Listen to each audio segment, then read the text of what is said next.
एक अमावस्या की रात की बात है। संजीव नामक एक न्यूज़ रिपोर्टर को खबर मिला है कि एक दूर के गांव में, जहां कोई अच्छा रास्ता नहीं है और पास एक जंगल भी है, वहां कई दिनों से एक अजीब घटना घट रहा है। हर रात किसानों के खेतों को उजाड़ दिया जा रहा है। शुरुआती में तो सबको लगता है कि पास के जंगल में रहने वाले हाथी आकर ये कर रहे हैं, लेकिन वहाँ रहने वाले लोगों को पता था कि इस जंगल में कई सदियों से हाथी नहीं रहते। फॉरेस्ट डिपार्टमेंट ने भी साफ किया था कि हाल ही में यहाँ कोई भी हाथियों का आगमन नहीं हुआ है। मज़े की बात तो यह है कि यहाँ हाथियों के पैर के निशान तक नहीं हैं। उसके बदले गाड़ी के चक्कों के निशान देखे गए हैं और साथ ही थोड़ा बहुत खून भी यहाँ के खेतों में बिखरा पड़ा रहता हर दिन। ये खबर संजीव को मिलने के बाद वो अपने बॉस से परमिशन लेकर इस चीज़ को कवर करने निकल पड़ता है। उसे जैसे भी कर सबसे पहले ये उनकी खबर को कवर करना है। इससे उनके न्यूज़ चैनल का टीआरपी बढ़ेगा और उसकी सैलरी भी बढ़ सकती है। लेकिन संजीव घर से रवाना होने का समय थोड़ा गलती कर देता है। वो गांव का नाम है हीरापुर, जहां ये सब घटना घट रहा है। वो गांव संजीव के घर से करीब 50 किमी दूर है। अगर रास्ता कोई हाईवे होता तो फिर तो ज़्यादा मुश्किल नहीं था, लेकिन गांव को जाने का बस एक ही रास्ता है, जहां पूरे रास्ते में बड़े बड़े गड्ढे और कई कई पर कीचड़ भी जमा रखा है। संजीव अपने घर से निकलता है दोपहर के 3 बजे। फिर उस टूटे फूटे रास्तों को पार होते होते शाम हो जाता है और पूरा जगह अंधेरे की लपेटे में होता है। संजीव को आसपास बस एक चाय की टपरी के अलावा और कुछ नहीं दिखता। टपरी का दुकानदार अभी घर जाने की तैयारी कर रहा था। संजीव उसे हीरापुर का रास्ता पूछने पर वो आदमी कुछ न कहकर बस आंखों से एक तरफ इशारा करता है और फिर वहां से चला जाता है। संजीव उसी रास्ते में करीब 1 घंटे तक बाइक चलाते चलाते आ पहुंचता है एक घने जंगल के बीचों बीच। पास से ही एक नदी का पानी का आवाज़ आ रहा था।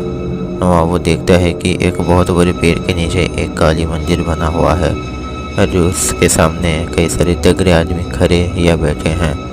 उनके बीच में एक बहुत ही लंबा चौड़ा आदमी बैठा है, जिसको देख संजीव को कुछ याद आता है। संजीव को वो आदमी ठीक नहीं लगते। वो वहाँ से जाने ही वाला होता है कि पीछे से जो लोग आकर उसे पकड़ लेते हैं और बीच में बैठे उस आदमी के पास ले जाते हैं। संजीव उसे देख चौंक उठता है। ये तो वो चाय की टपरी वाला है। उन सब के पास भाला और तलवार थे। सरदार यानी वो बीच में बैठा आदमी के हुक्म पर कुछ लोग संजीव को पेड़ के पीछे लेकर एक सफ़ेद धोती पहनाते और माथे पर तिलक लगाते हैं। फिर ढोल घंटी की आवाज़ों के बीच संजीव को बलि के कटघरे में डाला जाता है। सरदार जय माँ काली का नारा लगाकर एक खाड़ा लेकर संजीव को बलि देने ही वाला होता है कि पास से जीप और गोलियों की आवाज़ आता है। एक खाकी पहना आदमी जो बिल्कुल अंग्रेज़ों की तरह दिख रहा था, उसके साथ और भी कुछ खाकी पहने भारतीय लोग थे। वो अंग्रेज हिंदी इंग्लिश मिलाकर कहता है, दुर्गा सरेंडर, हम तुम्हें माफ़ कर देंगे। लेकिन वो सरदार जोर से राक्षसों की तरह हंस देता है। कुछ ही देर में दोनों तरफ से लड़ाई शुरू हो जाती है। पुलिस वालों की गोली और डकैतों की तीर। आखिर में बस वो दुर्गा नामक डकैत और अंग्रेज पुलिस वाला जिंदा रहते हैं। दुर्गा अपना खारा उस अंग्रेज की तरफ फेंक देता है। अंग्रेज किसी तरह बच जाता है। फिर दुर्गा अपने कमर से एक चाकू निकाल फेंकता है।